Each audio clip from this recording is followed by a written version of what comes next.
In last week's video, I said this. The last time I updated you guys on this colony, we had our first actual replete hanging from the top of a test tube. Since then, I moved them into a small plaster nest that they absolutely destroyed. This is that nest, and today we will be repurposing this acrylic container.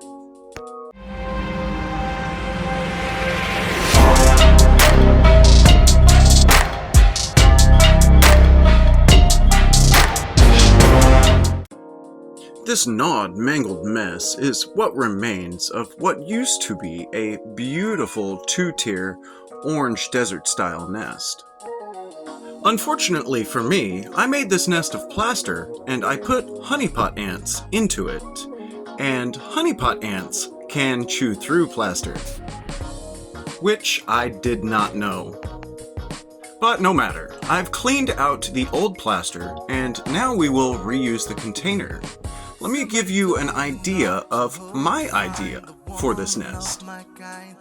I would like to use this cute little rock with a hole in it as the nest entry hole into the top outworld part. So, making this an all-in-one. I like the cute little stair-step ridges on it, and this hole in it will work perfect as a nest entry. We'll just set it in one of the corners. You'll see more of what I mean as the video progresses. And this time, we will be making this nest with grout instead of plaster. I'm hoping that the grout will solve our durability issue. For the ants' living chambers and their hydration chamber, I will be using these different wet sands. This black and white sand really brightens the insides of the chambers for darker colored ants. But I think in this one I will be using the tan sand instead. So to form our hydration chamber, I will pour just a little bit of this wet sand into the bottom of our acrylic container. When I do this, I just need to make sure that I get the sand above my hydration holes, but below the entry hole for my tubing. I'll make the sand one even height all the way around the container. And in the center, I put a tiny tower of sand. This will allow for the humidity to escape through our mesh. Now I'll just pour a little bit of grout in the bottom of this container, and I'll make sure to not cover up my sand tower. This part is a little precarious when pouring, because you have to make sure to not destroy your sand tower in the center. So if you're following along, make your grout a little thicker than I made mine, and pour slowly. And since I made my grout just a little bit watery, I will wind up having a leak out of my hydration ports in the front. This is one of the reasons I put the black cloth down. So I'll allow this to sit and drain for a few minutes, but we just need to make sure that we can still see the top of the sand tower through the grout. And I'll also slide the lid of this container underneath to allow it to drain a little faster. I actually let this drain for about 2 hours before I performed our next step. Next, I've cut a small piece of 100 micron stainless steel mesh. And I'll try to place this as centered as possible over the top of our sand tower. And I want to make sure that I push it down into the grout just a little bit. That way I know that it seals. And I do want to make sure that I capture a tiny air bubble between the mesh and the top of our sand pillar in the bottom. Just about like this. This is very important to do and make sure that you have done correctly, because this is the only hydration for this nest. Pressing it down too much may make the grout seal to the mesh completely, blocking your hydration. For our next step, I'm going to place just a little bit of wet sand over our mesh here in the center. This will ensure clear passage from the humidity chamber below to your nest above. You want just a tiny little spot like this. Next, I need to prep this for pouring. So I'll take this tiny bit of tubing and I'll add it into our nest as well. And I'm going to gently just push it up to our sand pile. Not touching the sand pile, but just up close to it. And for our next step, we'll repeat the process with just a little bit of grout all the way around our sand pile. Again, making sure not to cover our sand pile. Next, I'll add just a little bit of dry tan sand to this base layer here, as this will be our nest floor. This light-colored sand will likely just fade into the gray grout. But for me, that's fine, because I plan on raising a Dora Myrmex queen in this nest anyway. Next, I'll add some more wet sand to make our chambers. And if you have an index card or playing card, this would be much easier on you, as you can form the chambers much easier with something flat. I've covered mine in just a little bit of painter's tape to ensure stability. And as you can see, nice beautiful flat chambers. So now I'll need to add more sand and attach the entry tube to our front chamber. With the same process, I'll just drop it in here gently and I'll form it with my finger and an index card. And sometimes a tiny paintbrush, because those things are useful for ant keeping. You'll want to make sure to compress your sand fairly well. When you pour the grout on top of it, it will find any and every little crack within the sand. And once you have your chambers formed the way you like, you can pour the grout again. Again, slowly, carefully pour the grout.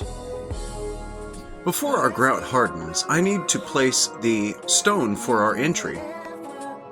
I need to ensure that it is within this first layer of grout, that way it will line up with our top chambers. I also forgot to make a sand tower to go up to our second level. So I used a paintbrush end to mark exactly where I would want the entry to be. I'm going to dig this out before the grout hardens, but you can dig it out after the grout hardens as well. And again, we will repeat the same sand process from the first layer. This part will be the flooring for our second layer, so I put a thick coat. And now I'll fix the entry hole for the second level. For this part, I waited till the grout hardened just a little bit, and then I stuck the end of my paintbrush into the grout and kind of made a circular motion. Now I just need to ensure that I get the rest of the grout out of here. That way it will be sand all the way to the top, ensuring that my ants will have access to the second level. So now I'll add some wet sand to the hole I just made, and I'll make chambers for our top level. And as you can see here, I've cleared the rest of the grout off of the acrylic. Now we will delicately fill this with sand, and gently press it down to the sand beneath. And now I'll start forming sand for my second level chambers.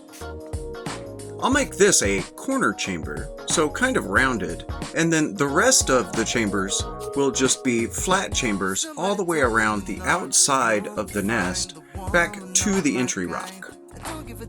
So kind of a spiral shape along the outside. This will be more or less the shape of the chambers. I just need to make sure the entry hole and the chambers are actually attached. So to do this, I will fill this entire area behind the rock with sand, which will actually make for a really cool visual on the inside of the nest. We'll be able to see the back of this rock. And I'll just do some finishing touches to ensure that my chambers are nice and flat all the way around. And I think that'll just about do it. Let me spin this thing around here so you guys can see what we're working with. This one should come out really cool, but we're not going to have a whole lot of space left in this outworld, I'm afraid. And for this part, I have been very careful not to pour the grout into the hole of the rock. And before the grout hardens, I'll take just a little bit of this dry black and white sand and scatter it over the top. And then I let it sit for 2 days. After 48 hours, I took it to the shower and I sprayed out all of the sand from the chambers and from the hydration below. You can clear the sand with any sprayer nozzle, even on a hose outside. I just used a shower, that way I could control the power of the water better. As you can see, some of the grout is still pretty dark and not quite hardened yet, so I sprayed it out very gently. As it stands now, it looks pretty decent. There are a few mistakes, like here at the entry, and there are some thin layers of grout covering our chambers where I forgot to clear it from the acrylic. But our nest entry rock and chambers line up perfectly. So I think the only thing really left to do is decorate the top. I have a couple of small rocks and a tiny piece of bark that I'm thinking about using on this. And the hardest part with this is the feng shui of everything, also known as the natural rhythm. So with something this small, you want to decorate as minimally as possible. You want it to be eye-catching, but not too over the top.